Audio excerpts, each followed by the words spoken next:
బాగున్నారా? నేను సేవి హరిప్రసాద్కి స్వాగతం. మీ అందరికీ నమస్కారం. అయితే ద్వాపరయుగంలో నారాయణుడు 2 అవతారాలు తీసుకున్నారు. అలాగే అప్పుడు ధర్మం కూడా 2 పాదాలే నడిచింది. అయితే ఏం అవతారాలు తీసుకున్నారు? శ్రీకృష్ణ అవతారం, ఇంకా బలరామ అవతారం తీసుకున్నారు.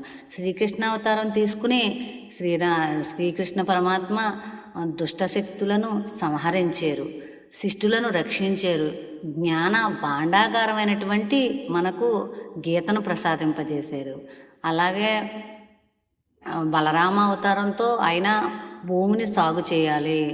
అది ఆయన ఏదైతే పట్టుకునేవారో నాగలి, ఆ యమునా తటాన్ని ఏదైతే అక్కడ ఉందో ఆ యమునా తటాన్ని భూములకు, బంజరు భూముల వైపుకు మళ్లించి సాగు చేసి నేలను అనుకూలంగా చేసుకుని ఆ యమునా తటాన్ని సాగు చేసి అనేకమైనటువంటి పంటలు పండించేవారు.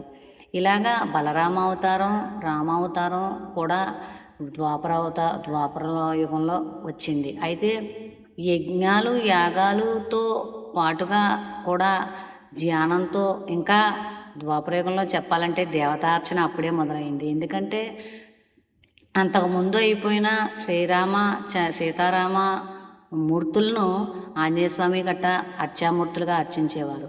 తర్వాత శ్రీకృష్ణ నిర్యాణం తర్వాత కూడా కృష్ణ పరమాత్ముడిని కూడా ఆయా రూపాలు, శిల్పాలు ఉంటే తదుపరి వారందరూ కూడా ఆ మూర్తులను అర్చించడంలోకి ఈ ద్వాపరయుగంలోనే దేవతార్చన వచ్చింది.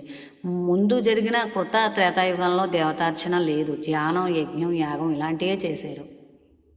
ఈ యొక్క దేవతార్చన కూడా ఈ ద్వాపరయుగంలో వచ్చింది. ఆ ద్వాపరయుగంలో పరమాత్మ అనేకమైనటువంటి లీలలు చేశారు. నిరంతర ఆనందంలో ఎలా ఉండాలి, నిరంతర సంతోషంలో మనం ఎలా ఉండాలి, ప్రపంచంతో ఉన్న, ప్రపంచానికి విడిగా ఉన్న అందరం కూడా ఆనందంలో ఉండాలి, హరిని చేరాలని మనకి అమితమైనటువంటి జ్ఞాన భాండాగారం ఇచ్చిన కృష్ణ పరమాత్మకు ధన్యవాదాలు చెప్పుకుంటూ సెలవు తీసుకుంటున్నాను. బాయ్.